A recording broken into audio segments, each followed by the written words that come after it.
There's all these electrolyte packets that are coming out. I just found another one. Which one did you find? I don't know, but what is the first one we're talking about? That way everybody did the first time. Element? No. That was the one was niche and like, oh, we need to go to this. So the first one was Liquid IV. Liquid IV. Yeah. So then Element came out and they were like, hey, we don't have sugar or whatever the hell the difference was. It tastes a lot saltier. So I started going with those. Now there's another one that's like comparing the two. Ultimia? This is Ath Sports. Oh, I haven't heard Probably of a that bunch of these motherfuckers. I mean, shit. So look, the difference is Ath Sport has pink Himalayan salt, which is controversial. Yeah. Magnesium glycinate and organic monk fruit. I think the glycinate's the good one, right?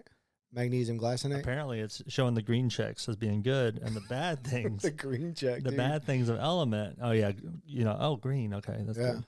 And then the bad ones in Element is sodium chloride, magnesium malate, and stevia leaf extract. Ooh. I do think stevia is really really bad, more bad than good. But why do you think stevia is more bad than good? I think it's better to not have it than to have it. Oh, well, yeah, Probably sugar in general, right? But can you put honey in it? You can't put dry honey in a powder, could you?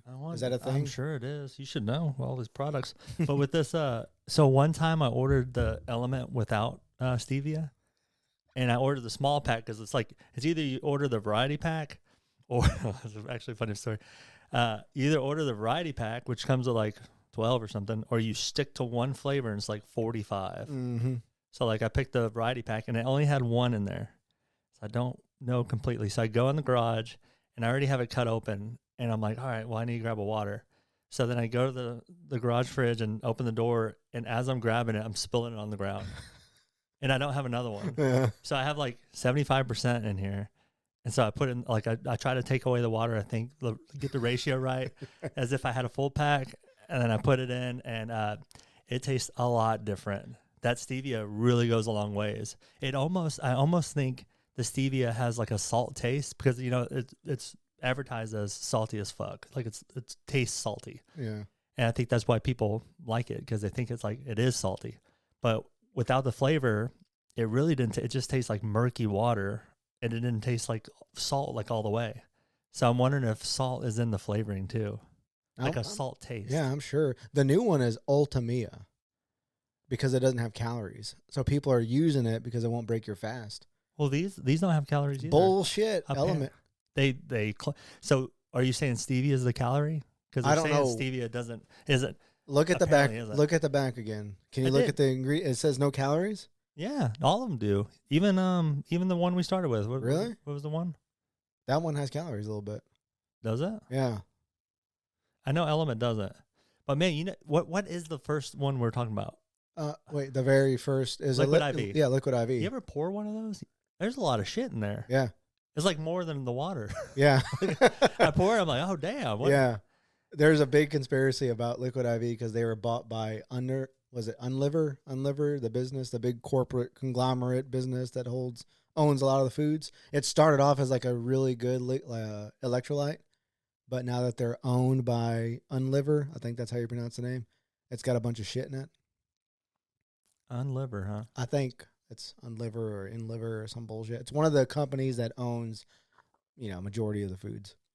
It's fascinating finding out that these little companies or big companies are owned by like one major company. Mm-hmm. Do you remember we looked up this one?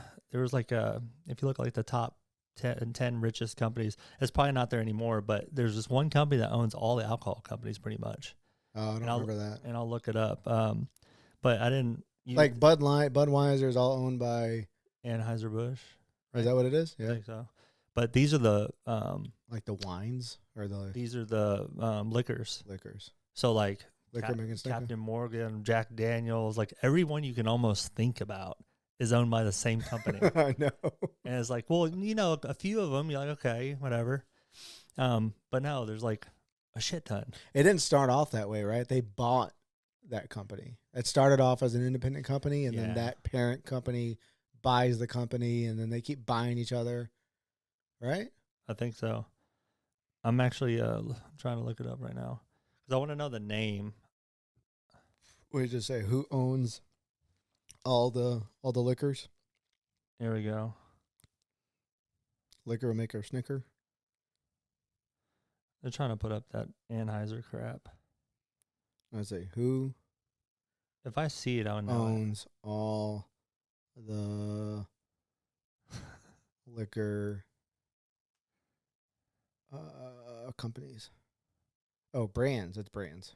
Oh, it's Diego. So value company status is 71 billion market cap, 16.8 billion sales, and so it's number 245 on Forbes Global 2000. So it's still a big company, but when you look at what their notable brands are, Tanqueray, Gordon's, Booth's, Captain Morgan, Don Julio, Smirnoff, Kettle One, Ciroc, Johnny Walker, Crown Royal, Bulleit, Seagram's, George Dickel.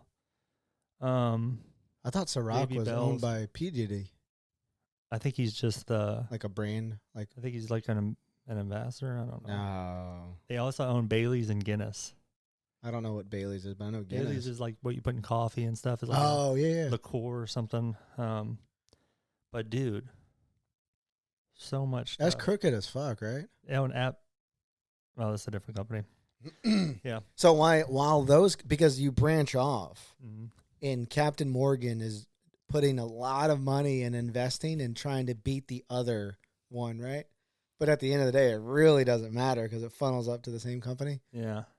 right? Because each company is using their own. Each company is its own independent thing that's got its own marketing firms and brand stuff and PR firms and all that bullshit. But they all really funnel up to the same one. Yeah. And they're That's pretty competing wild. against each other and things like that. It's like opening a McDonald's and a Burger King, and it's just, I don't think that one's not the same owner, but it's like that. It's like, well, we're gonna get business, and then we're gonna get people going over here, and then we're gonna have all the business. Yeah. So they have an option. You know, people want options. Well, it's the companies buying them now. Well, it's like Facebook and Instagram. They bought Telegram. They bought WhatsApp. Those tech companies started off independent, but then they were bought out. Yeah. Why do you think Threads isn't working? Dude, Threads is basically a porn section. Is it for you? I've never been. Can you go, or you have to have an account? It's linked off your Instagram account. I saw, they bait you into clicking, and it took me to what I think was Threads, but it didn't look like. It looked like I need to sign up. At what point, when does it become too much? Just too much. Twitter, Snapchat, Facebook, Instagram, TikTok.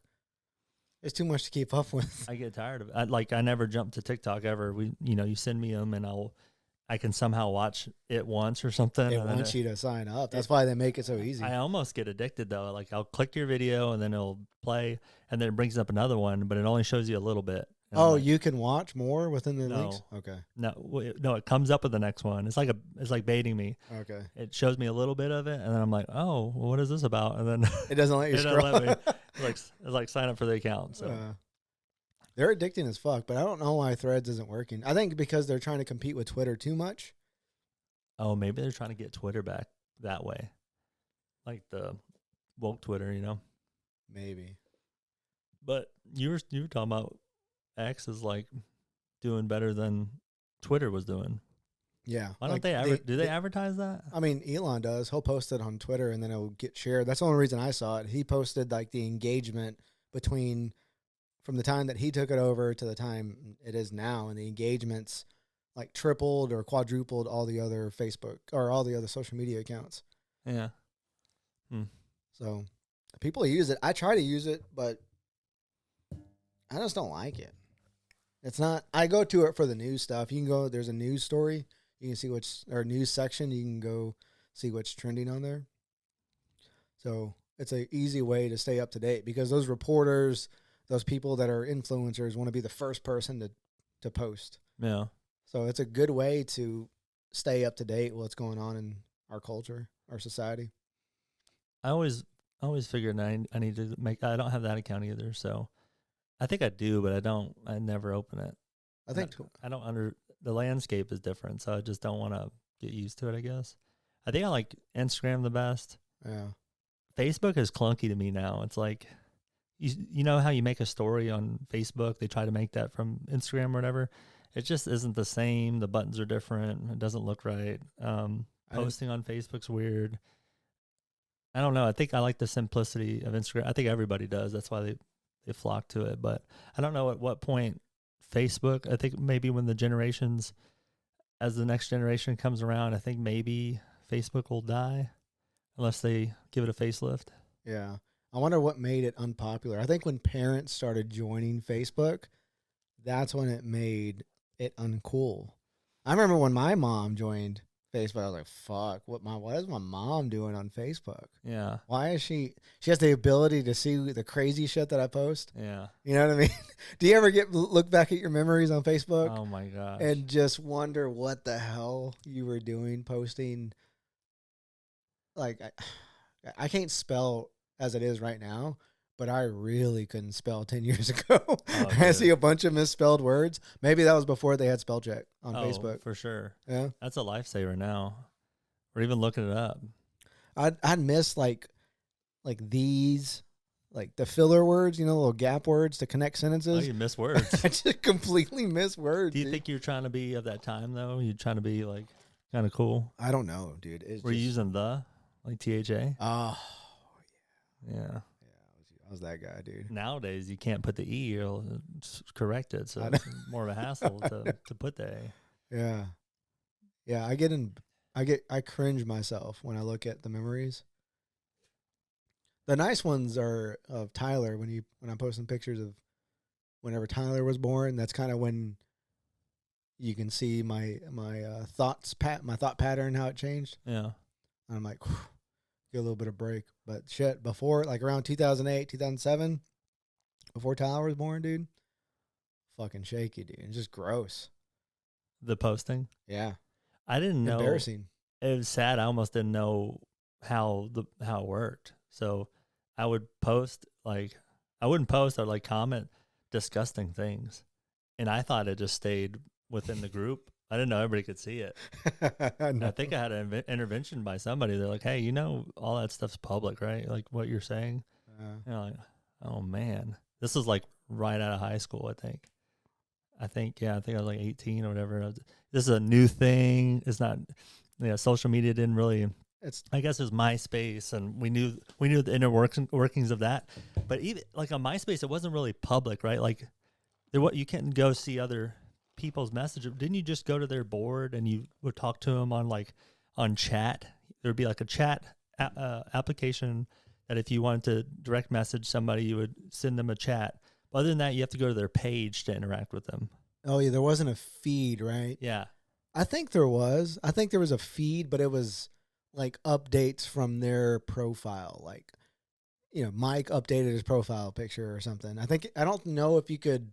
Maybe it was a notification though, like something. Yeah, I don't know if it was like the traditional feed, because when Facebook came around and started sharing the feed, that's what was game changer. Didn't Facebook not always have an endless feed? It ended at some point. You would catch up, and then you'd have to click on something again.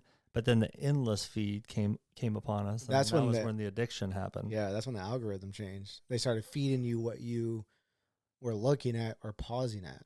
That's what's really weird to me about Instagram. Instagram, you can curate supposedly your feed, but if you pause on something without clicking on it, because it used to be this person clicked on it. Mm-hmm. Now, if you pause on it for a little bit, that triggers the algorithm to say, oh yeah, Mike likes looking at this. We're going to feed him more of that. Yeah. So now you're not safe. You can't even not click on it. You can't even just have it there on the screen and scroll past it. Even if you know that, I think the next one that's already in place is where your eyes are going. So if you're looking at your multiple pictures, looking through your search or whatever, and your eyes are going places, it's tracking that. So you almost have to look away so that it doesn't get the wrong idea. Yeah. You have to play a game with it now. I'm pretty sure. Did you see that video where your camera takes a picture of you every like 5 seconds? That's fake. You Are sent you it sure? yeah, I went down the rabbit hole. You sure? I mean, I went down the rabbit hole, and the rabbit hole that I went down, It was wrong. it was fake. Now Really? there could be another rabbit hole where it's taking the photo of you, but Well, why would they do that? Didn't they have like an infrared camera and they showed that it was? I found another person who saw that video, used an infrared camera to test it out, and it's fake. That works for Apple? Probably. Probably. It makes more sense that they do it, honestly, because big data, you can just store those pictures all damn day. Yeah. There's another video that's going around that says that if you take the phone out of the battery, it can still hear you. Have you seen that one? Yeah, that's a like Alexa theory too, right? It has like a internal battery that will last for a couple days or something, so you can hear that last shit talking you do. Oh, if it's like if you leave it on the charger for a little bit and take it back off. It's not a charger; you just plug it in. No, but I'm talking about when you unplug it, while it's plugged in, it's charging that internal battery. Is that what you mean? Yeah. Fuck, dude. So I guess it's like it's able to gather. I don't know how long it lasts. That's the theory, though. It's like when you unplug them, they still because they listen, man. You won't say Alexa's name, and they'll like be like, I don't know about that, and I'm like, why are you listening to me right now? We talked about this a little bit earlier, but did you hear any of the Congress or Mark Zuckerberg testifying in front of Congress about child safety laws? I think we need to get into it. It's pretty interesting. Yeah, they were grilling him because of teen suicide and the kids, girls specifically, the amount of depression that girls have because of Facebook and Instagram. And I kind of feel two different ways on it. One is, why the fuck do these old people that know nothing about social media, that don't know how to work it? Because these senators and congressmen, they all have Twitter and stuff, but they all have aides that really do the posting for them, right? So they don't know anything about it, but they're representing you and I talking to Mark Zuckerberg about technology when they really don't understand it. So that's like one thought that I have is one side. I'm like, why are they representing me when they know nothing about it? They're grilling Mark Zuckerberg on a topic that they're so disconnected with. One side. The other side of it is, why is Mark Zuckerberg or Facebook or Instagram held responsible for something that parents should be controlling? Right? And I don't want to downplay it. If your kid's bullied and the kid, your child commits suicide, that's a very sad thing. But it's your responsibility to be your parent. You should be looking at what your kids are doing online from time to time. You should take their phone and read their messages and go to the websites that they're looking at. It's not Mark Zuckerberg or Facebook's or Instagram's responsibility to parent your kid. But I also feel another different way too. Uh-oh.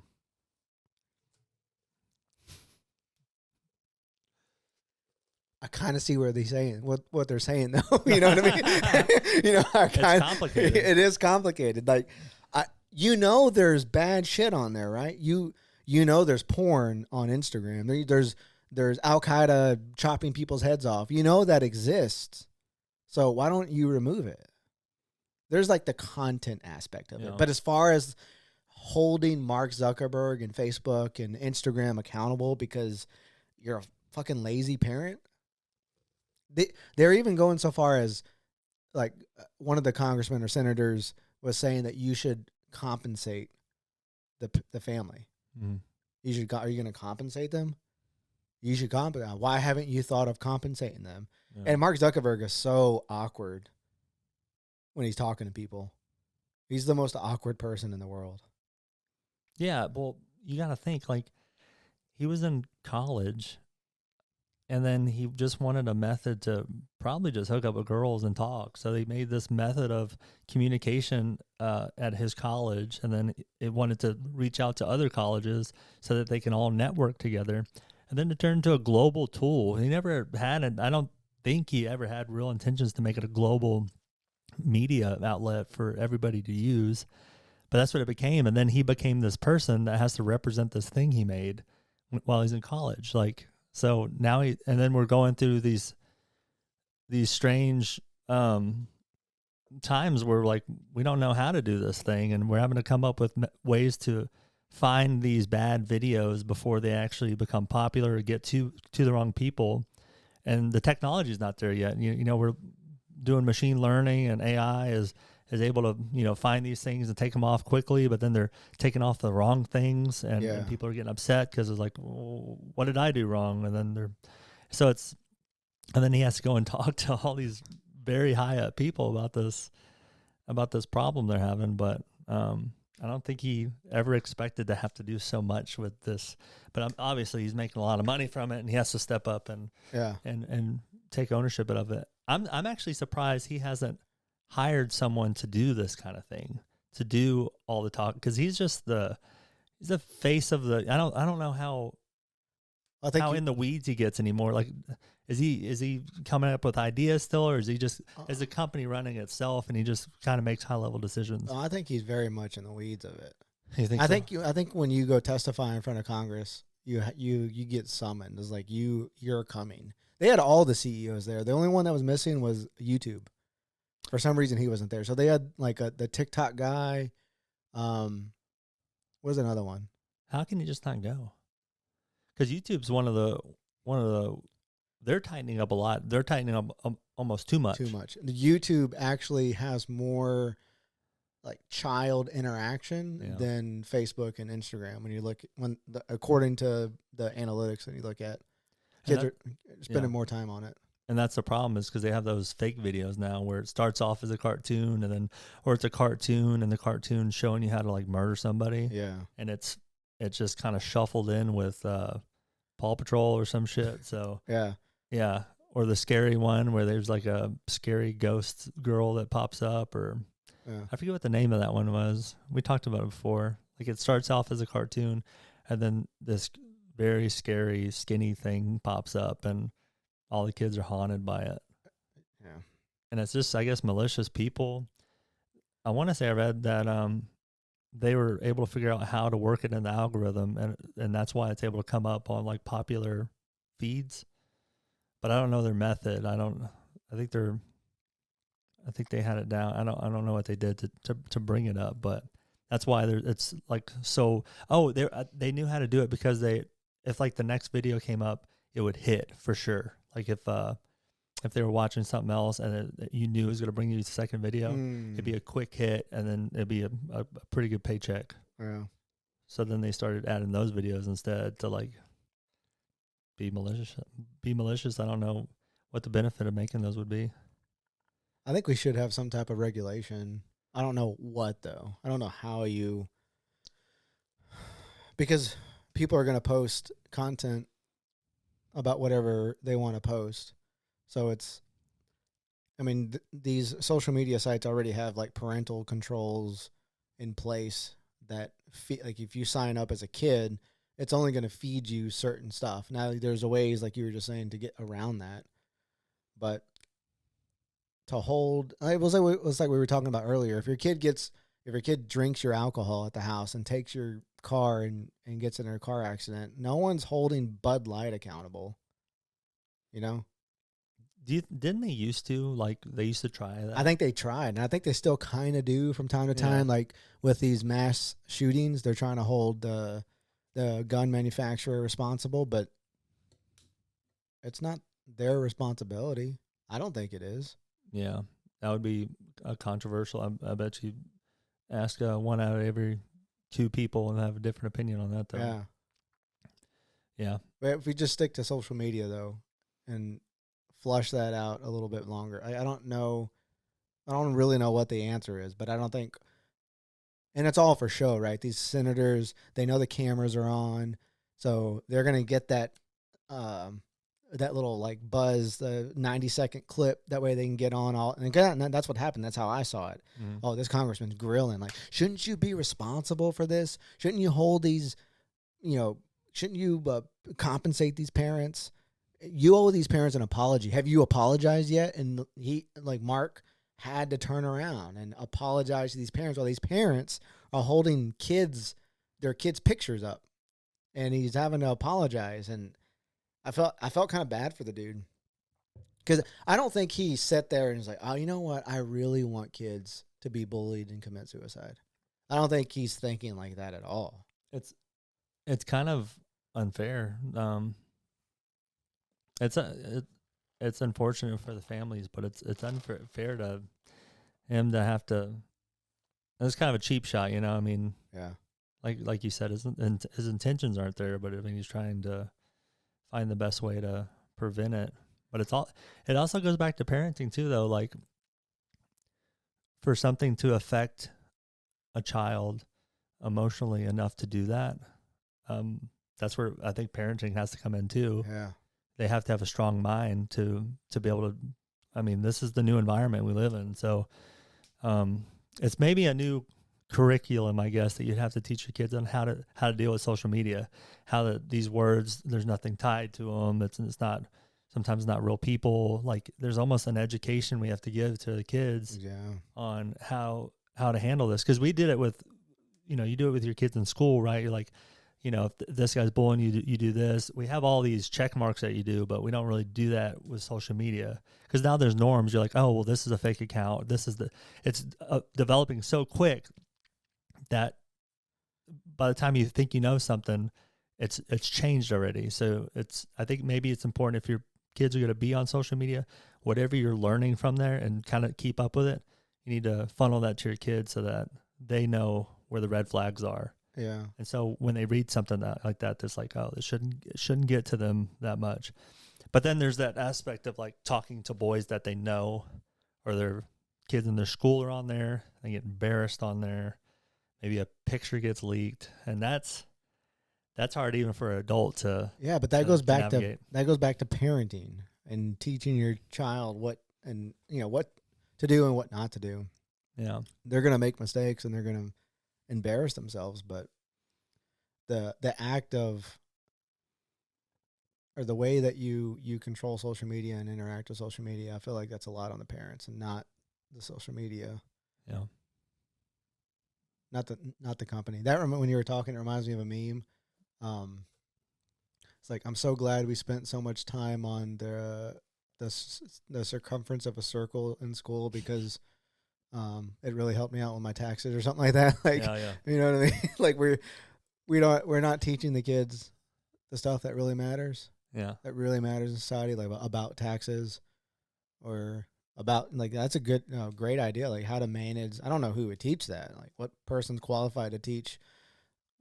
Yeah, how to manage social media as a kid and interact with it on a daily basis.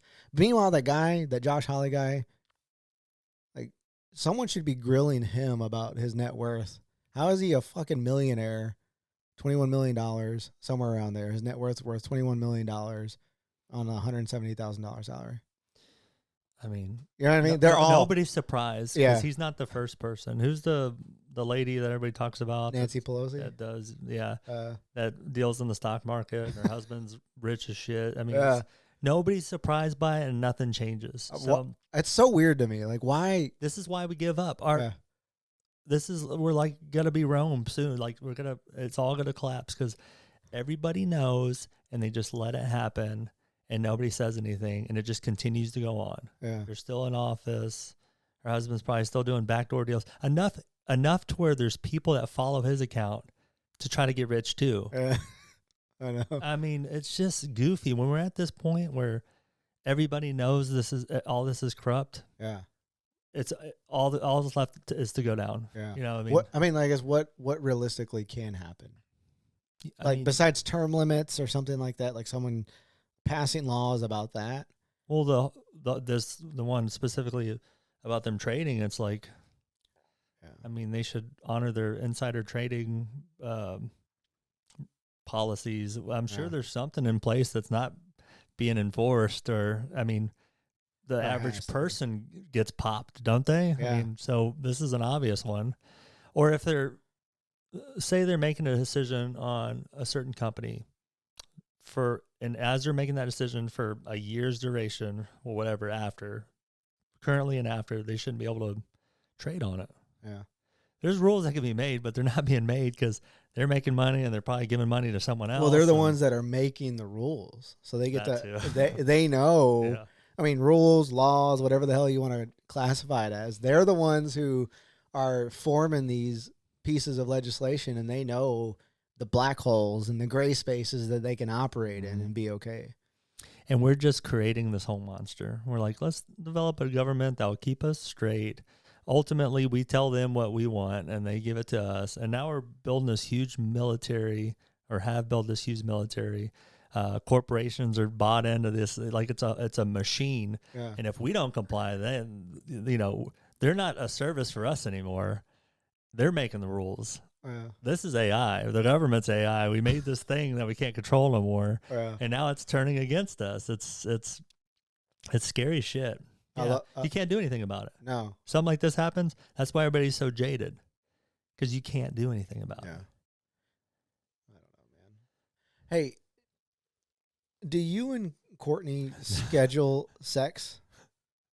No, that might be a married thing, or a parent thing, maybe.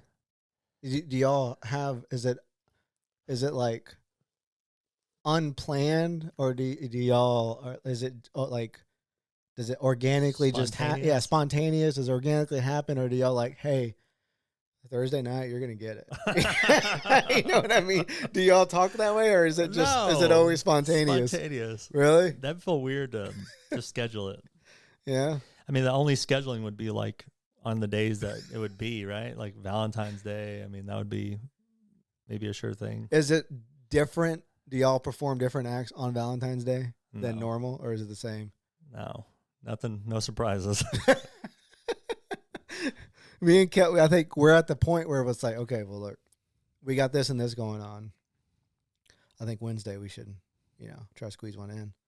Is it that? Is it? See, I'm not a parent yet, and I just don't see how it's that it can't be that hard to like find a little moment. Well, there's not. I mean, we both work from home, so there's those times. Yeah. But when you are just dealing with fucking kids, you know what I mean? All romanticism and all like that stuff kind of goes out the window whenever you get off work, you go pick the kids up, and then you're dealing with them like, oh, tomorrow we got to get your, there's a activity going at school tomorrow. Candace is, she needs help with schoolwork. There's this going on with work, blah, blah, blah. I got to hop on the call late at night. That's just like you're exhausted. Yeah. So I don't know if... So it's a tired thing more than like an opportunity thing. I'm never tired. I never sleep. You know what I mean? I'm always about it. Yeah. But I think there's, I think there's a point in most relationships where the woman sometimes is not always about it. Oh, for sure. Right? It's always the guy that wants to push the boundaries, right? I think that's always the case. Do you have to push it? Or is it kind of pushed on you? I think it's mutual. Mutual? Yeah. But definitely I'm the one who wants more probably all the time. Yeah. I don't know. I've never heard of a relationship that was opposite. It's either either mutual. Where the girl wants it? Yeah. More? Unless when you first meet someone. Yeah. Do you remember when in high school the girls were always about it? Or even after high school, I guess maybe. Yeah. Late bloomer. Do you remember middle school? Do you know what I mean, though? Yeah. Like there was those times where you would meet the girl, and it's like, oh man, I can't handle this girl. She's a lot. They're just trying to impress you, and with any new relationship, you get that like window where like they're just crazy. Yeah. But then, their true colors come out, and then it's like. And then they level out. They level out to that baseline, and then you're like, oh, okay, this is probably what I'm actually dealing with. But it spikes at the beginning. It starts to level out. Is there a timeline of how long that lasts? Like, is it a year? Is it 6 months? What do you think? Well, if you marry her after 6 months, it probably ends right there. But how long does it take for the like, ooh, I'm gonna suck you off tonight, like those conversations? I think it's don't they have this down? Isn't there's a period they call it the 7-year something, and that's when like it's make or break. Oh, that's too far though, but it's the 7 I bet you it's slump, the 7-year slump. Yeah. I bet you it's 3 years when it starts to level out. Oh man, I would say 3 years starts to level out. But 7 years is like, hey, are we in this or not anymore? Like make or break. Yeah. I think that's about time you can get tired of someone. 7 years? 7 Takes years. that long? Well, I mean, a lot less for others. Have but you heard about this whole growing concern about women taking birth control? And when they No. get off of it, They can't have kids. no, they're not attracted to the guy anymore. Is that the one where they're not smelling correctly? Well, yeah, they're not. It's adjusting their hormones to like a more feminine guy, a more like soft guy. And then when they get off of it, their like hormones regulate and they want a more masculine man. That's kind of how it was explained. But it's the pheromones, right? Is I that think like it's the pheromones. smell I think it's pheromones. I think it's appearance. I think it's the way the guy talks. I think it's a little bit of everything. Yeah. When she's on it, she wants a more like she wants to feel like safe, I guess. No, maybe not safe is the right word. I don't know. I heard these girls talking about it on a podcast, and I was like, oh my God. And it's like a whole growing movement of women not being attracted to their man when they get off of birth control. How did you have your kids if Kelly was on birth control? Well, I was asking, I was like, hey, she wasn't on birth control. I was like, oh, thank God. Yeah. She must be manly enough. Is Courtney on birth control, or are you doing the pull-out method? We're just going after it today, aren't we? No, I when I knew the harmful effect, I didn't know about that, but I know it's not good for your body to take birth control. So Yeah. she got off it about 5 years ago. 5 months ago. Yeah. I was like, I don't want you. That was when I was going through my hippy dippy phase, and I was like, I don't want you to have to take this and it destroy your body, and then maybe have irreversible effects and stuff. So it was a big day, and I think she was happy that she didn't have to take it. She's still with you too, so I know that could have been a breaking point. she must be attracted to you. Or she's really good at faking. At everything. Yeah, everything. I know that one, but what? I know she's good at faking, but the being with me, probably faking too. Yeah. Do you think do you think about sex as often as I do? Thought about 900 times. Right? You know what I mean? How is it a normal thing for like guys just to always think about it? Is that like the one thing we always think about? I think so. I've asked older men if it's the same, and they're like, "Yeah, brother."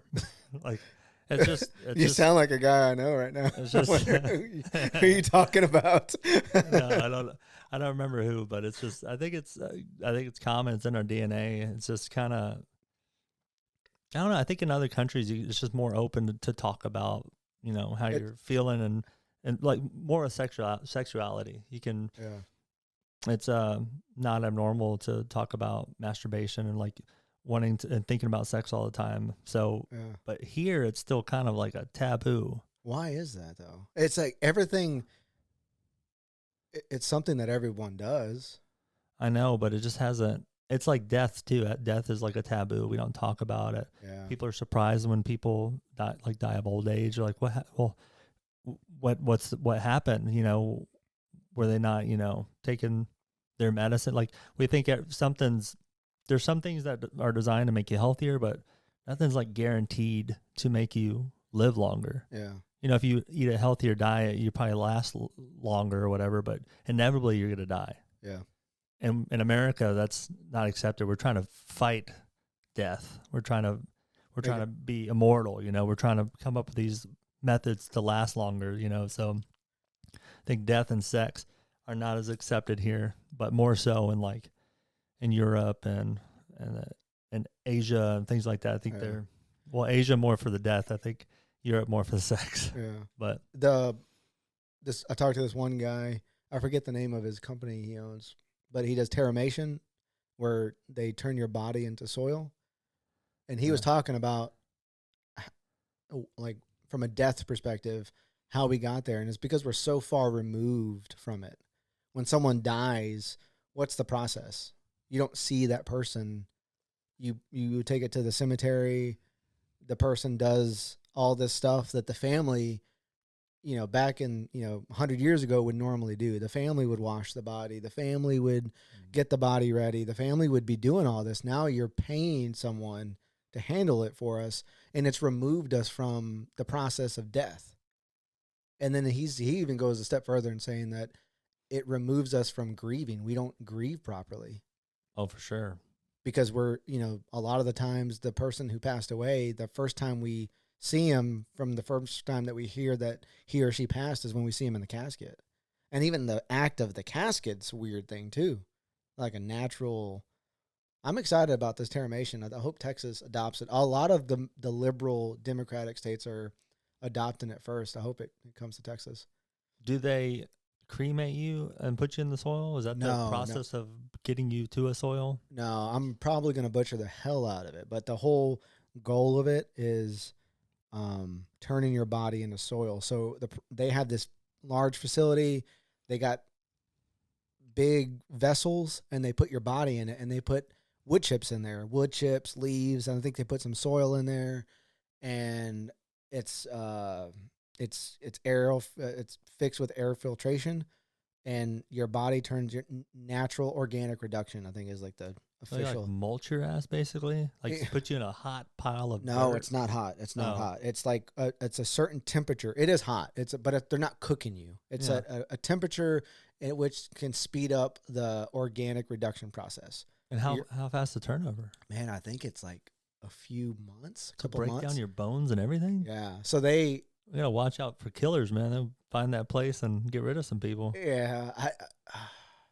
What do they do with the bones? So once your body turns to soil, because your body naturally does it. He explains the whole process. We should get him on the podcast.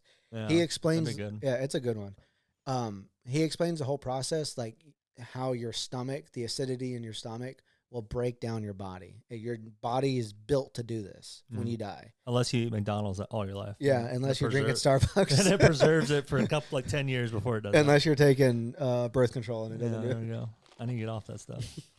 But your body does it, and then once your body breaks into the soil, your bones are still there. So they actually do run the bones through a machine to, grind up the bones. And then you have I think I asked him, I was like, what would a 5'7", 175-pound guy, how much soil would I get back? And he's like about 200, 250 pounds. Some of it is because of they add the stuff in there, like the wood chips. Some of it, my ass, you weigh about 170. I thought you were gonna call me fatter. Yeah, 170, about 175. Yeah, so they gain a lot of. So a lot of I could be completely off on the number, but it was like about 200 pounds, I think, of soil because they add the wood chips on there. Yeah. So it was a good part. But I think how you were talking about is we're so far removed. We don't talk about sex. We make it, like, even with parents with kids, it's like, oh, we don't talk about that. Like, did you get a sex talk when you were younger? I didn't get a sex talk. No, it's all taboo. Yeah. And you don't talk about death when you're small too, so it's all a big surprise when someone passes away. Yeah.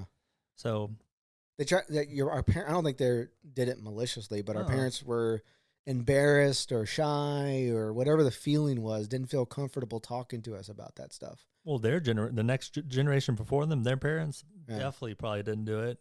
And so we're getting in the generation where it is more comfortable to talk about. Before, it's like, you better not, do anything out of wedlock or a bunch of different comments could be said about that. But yeah, now, like, I bet you the generation after us I think a lot of that stuff is going to get squashed. There's all this awareness now of everything and how being more accepting. Oh yeah, stuff. Yeah, there's going to be a lot of different methods, especially just the soil one. I mean, I'm sure they've been doing it for a long time before, but now it's more mainstream. We're hearing about it. It's wild that it's illegal in states to do this. Yeah, but you can cremate. You can cremate. Yeah, there's a whole, like, the benefits are amazing. It's more environmentally friendly. Cremation is actually, like, very and damaging to the environment and how much, like, carbon you're emitting. Cremation? Cremation, yeah. How much energy it takes to cremate. That's pretty wild.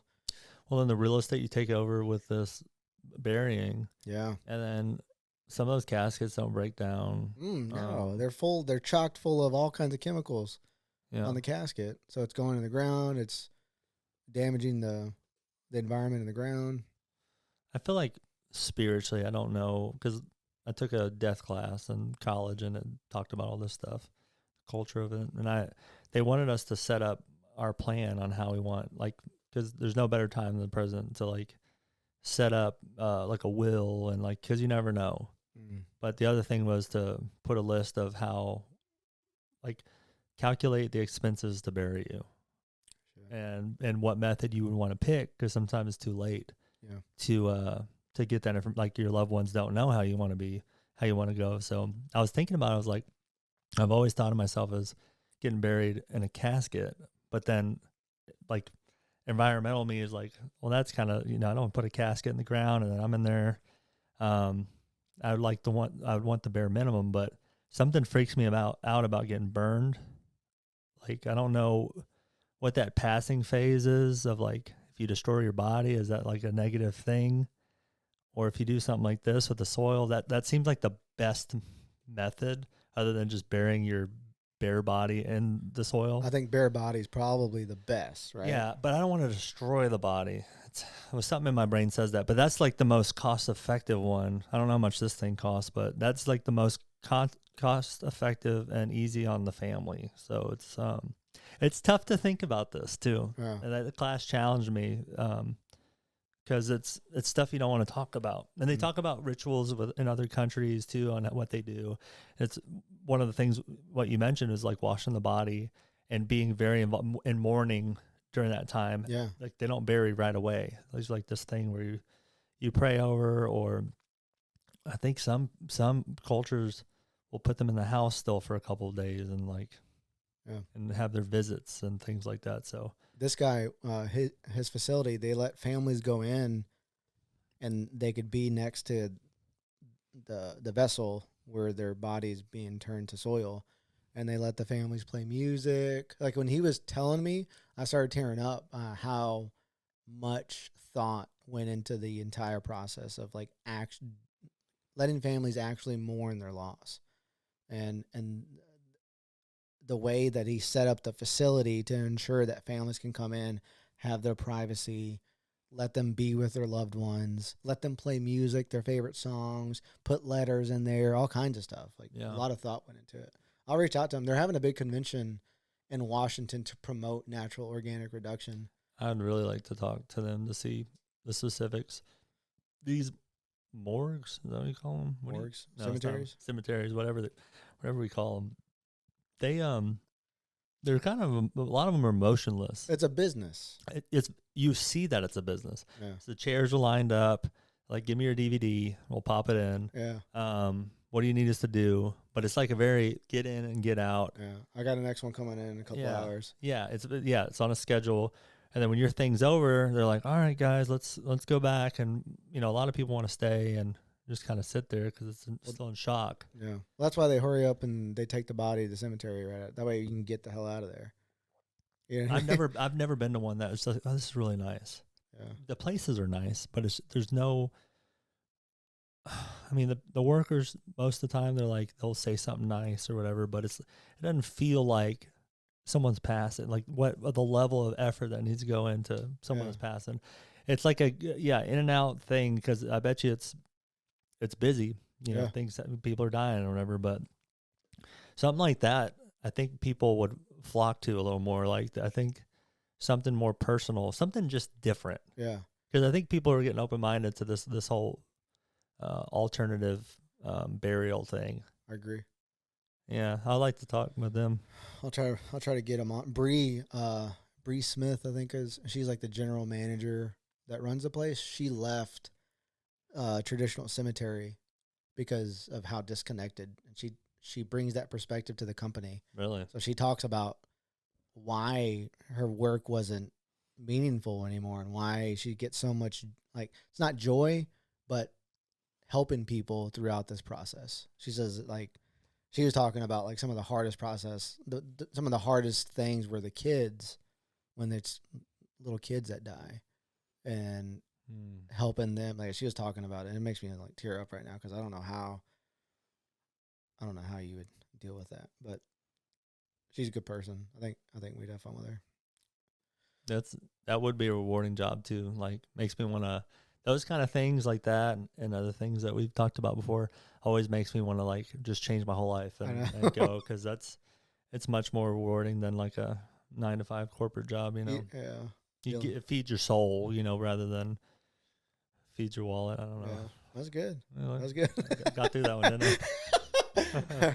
All right, buddy. Let's wrap it up, huh? All right, ready? Done it. I do that when I end meetings. Do you really? In it, I'll go. That was the round. Do you really do that? All right, you ready? 3, 2, 1.